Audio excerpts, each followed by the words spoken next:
اس کے بعد گھوڑوں کی پیٹھ پر بیٹھ کر بددینوں سے ٹکر لو۔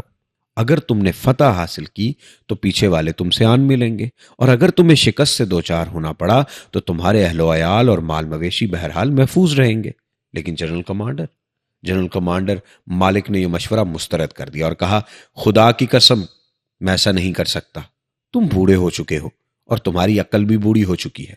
واللہ یا تو حوازن میری اطاعت کرے یا میں اس تلوار پر ٹیک لگا دوں گا اور یہ میری پیٹھ کے آر پار نکل جائے گی۔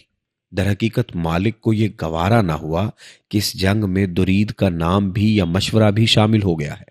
حوازن نے کہا، ہم نے تمہاری اطاعت کی۔ اس پر درید نے کہا، یہ ایسی جنگ ہے جس میں میں نہ صحیح طور پہ شریک ہوں اور نہ بالکل الگ۔ اس پر اس نے کچھ اشعار کہے جس کا اردو ترجمہ یہ ہے کہ کاش میں اس میں جوان ہوتا، تگو تاز اور بھاگ دوڑ کرتا، ٹانگ کے لمبے بالوں والے اور درمیانہ قسم کی بکری جیسے گھوڑے کی قیادت کرتا۔ یہ اس نے اشعار کہے۔ اس کے بعد مالک کے وہ جاسوس آئے جو مسلمانوں کے حالات کا پتہ لگانے پر مامور کیے گئے تھے۔ ان کی حالت یہ تھی کہ ان کا جوڑ ٹوٹ پھوٹ گیا تھا۔ مالک نے کہا، تمہاری تباہی ہو، یہ تمہیں کیا ہو گیا ہے؟ انہوں نے کہا، ہم نے کچھ چتکبرے گھوڑوں پر سفید انسان دیکھے اور اتنے میں واللہ ہماری وہ حالت ہو گئی جسے تم دیکھ رہے ہو۔ یہ تھی رسول اللہ صلی اللہ علیہ وآلہ وسلم اور ان کے صحابہ کرام کی ہیبت، یعنی وہ جاسوس جنہوں نے دیکھا کہ کچھ لوگ گھوڑوں پر آ رہے ہیں، اتنا سکتہ طاری ہو گیا کہ وہ اتنے حواس باختہ ہوئے انہیں کچھ سمجھ نہ آیا کہ بولنا کیا ہے اور کہنا کیا ہے۔ ادھر رسول اللہ صلی اللہ علیہ وسلم، ان کو بھی دشمن کی روانگی کی خبریں مل چکی تھی۔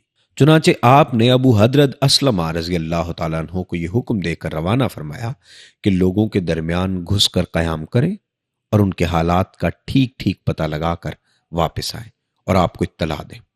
انہوں نے ایسا ہی کیا، یعنی ایک طرف دشمن چال چل رہا تھا، وہ اپنی پلاننگ کر رہا تھا اپنے جاسوسوں کے ذریعے، جن کے حالات یہ ہو گئے تھے کہ انہوں نے رسول اللہ صلی اللہ علیہ وسلم کو آپ کے اصحاب کے ساتھ دیکھا تو ششدر رہ گئے، ان کے حواس باختہ ہو گئے۔ ادھر رسول اللہ صلی اللہ علیہ وسلم نے حضرت ابو حضرت اسلمہ کی یہ ڈیوٹی لگا دی کہ آپ لوگوں کے درمیان جائیں، آپ جا کے جاسوسی کر کے ہمیں بتائیں کہ وہاں کے کیا حالات ہیں۔ شوال 8 ہجری میں رسول اللہ صلی اللہ علیہ وسلم نے مکہ سے کوچ فرمایا۔ آج آپ کو مکہ میں آئے ہوئے 19واں دن تھا۔ 12,000 کی فوج آپ کے ہم رکاب تھی، 10,000 وہ جو فتح مکہ کے لیے آپ کے ہمراہ تشریف لائی تھی، اور 2,000 باشندگان مکہ سے۔ اندازہ کریں، 10,000 کی فوج کے ساتھ آئے، محض 19 دنوں میں 2,000 مزید لوگ آپ صلی اللہ علیہ وسلم کے ساتھ مل گئے۔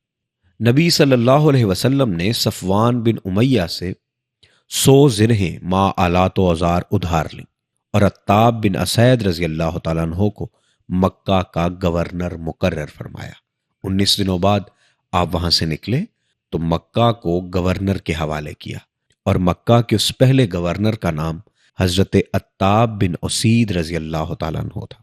دوپہر بعد ایک سوار نے آ کر بتایا کہ میں نے فلاں اور فلاں پہاڑ پر چڑھ کر دیکھا تو کیا دیکھتا ہوں کہ بنو حوازن سب کے سب ہی آ گئے ہیں، ان کی عورتیں، چوپائے اور بکریاں سب ساتھ ہیں۔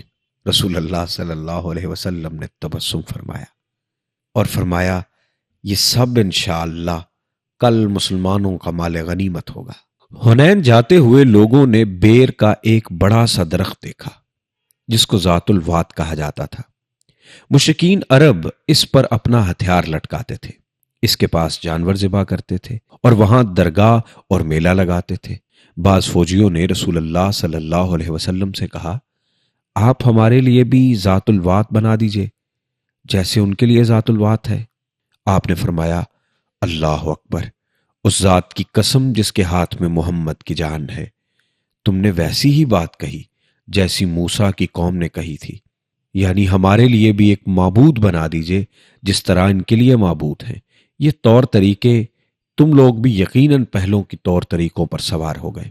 اثناء راہ میں بعض لوگوں نے لشکر کی کثرت کے پیش نظر کہا تھا کہ ہم آج ہرگز مغلوب نہیں ہو سکتے، اور یہ بات رسول اللہ صلی اللہ علیہ وسلم پر گراں گزری تھی۔ ناظرین، یہ رسول اللہ صلی اللہ علیہ وسلم کی لیڈرشپ ہی تھی جو اس بات کا اعادہ کروا رہی تھی اور اس بات پر لوگوں کو پختہ کر رہی تھی کہ تم لوگ اس طرح کی کمزور باتیں نہ کرو۔ اللہ نے آج اگر سرفرازی عطا کی ہے تو تم لوگ ہرگز نہ اتراؤ۔ رسول اللہ صلی اللہ علیہ وسلم کی ناگواری کی وجہ بھی یہ تھی۔